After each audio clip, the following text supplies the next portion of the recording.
Happy Saturday, Risers. We hope you are having a phenomenal weekend. Saagar and I are back with some of our favorite moments from the week. That's right. This week we spoke with friend of the show, DC Bureau Chief at The Intercept, Ryan Grim. He talked about leaked audio he obtained from Joe Biden in a meeting with some civil rights leaders. That's right. Ryan tells us what that meeting tells us about a Biden presidency and what characteristics he might share with Donald Trump.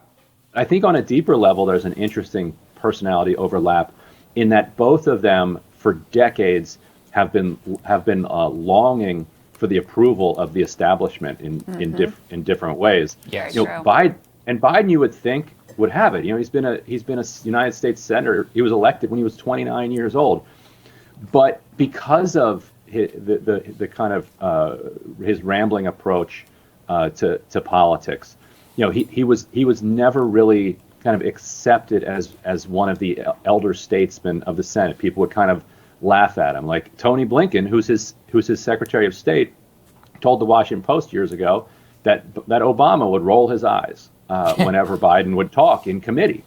Biden when Biden was a freshman senator, and that was not uncommon. And Biden is self-aware enough to know that. You know, he knows that people were kind of chuckling at him behind his back, and Trump too. Knows that people were chuckling at him across the river. From Queens to Manhattan, and so both have this inferiority complex that they've been working out for their entire lives. Yeah, I think it's a really interesting observation from Ryan that I hadn't quite put together. The chip on the shoulder is like the driving personality force of both of these two men. Yeah, no question. And it's something which we were going to say. One thing that's funny about Biden is he loves like Thomas Friedman and Fareed Zakaria and all. Seriously, I mean, he's going to drag them all to the White House. I'm going to, oh man, it's going to be tough to live with. Dying to have people say that his presidency was more successful than Obama. That's right. And hey, look, maybe it'll work. I don't know. But, it just goes to show you how much these people crave it and how even when if you become president, it's still not enough for people. Indeed.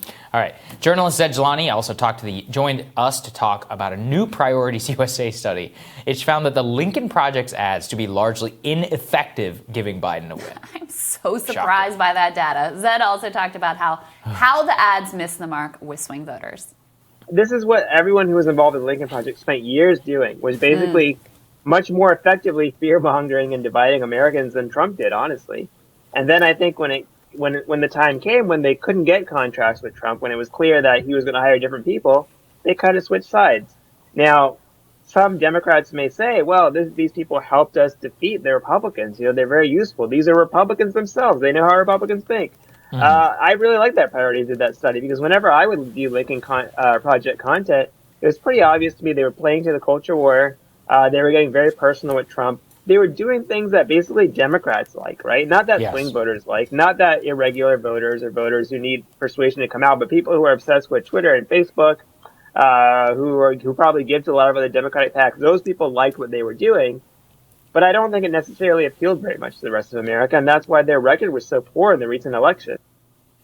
You're going to see a lot more of the Lincoln Project model going forward because it was wildly successful for them. It made them rich, made them famous. They got all these awards. They're celebrated here and by all these media outlets, which is creating ads that are just for the consumption of people on Twitter that aren't really actually designed to move voters at all. Mm-hmm. No, I completely agree. And you see that as a great business model for a lot of these people. And it's really terrible because it's actually you have this on the right, too, right? You're like, I'm a former leftist. And then you just say a bunch of right-wing things. I'm not calling out anyone in particular. Maybe you all know exactly who I'm talking about. There's a few that could fit that Michael bill, Brooks had a great impression of him. That's all I'm just going to say right there. But, look, it's a great model if you want to make a lot of money. But if you actually want to change anybody's minds, not going to do it. Michael Brooks. Yeah. All right. Finally, President of Transport Workers Union, John Samuelson, he joins to discuss the impact COVID is having on the transportation industry. Let's take a listen. So right now, as you could imagine, it's an absolutely horrific time for transportation workers across the United States in every industry. But in public transit in particular, we have a kind of a desperate situation. Not only has there been a tremendous physical toll due to COVID-19, we're up to 160 fatalities nationally now. And 1 in 4 New York City transit workers has tested positive for COVID since this pandemic began. Jeez. So a tremendous physical toll, but now the economic fallout from COVID-19 puts the potential of absolute devastation to the working families of public transit across the country.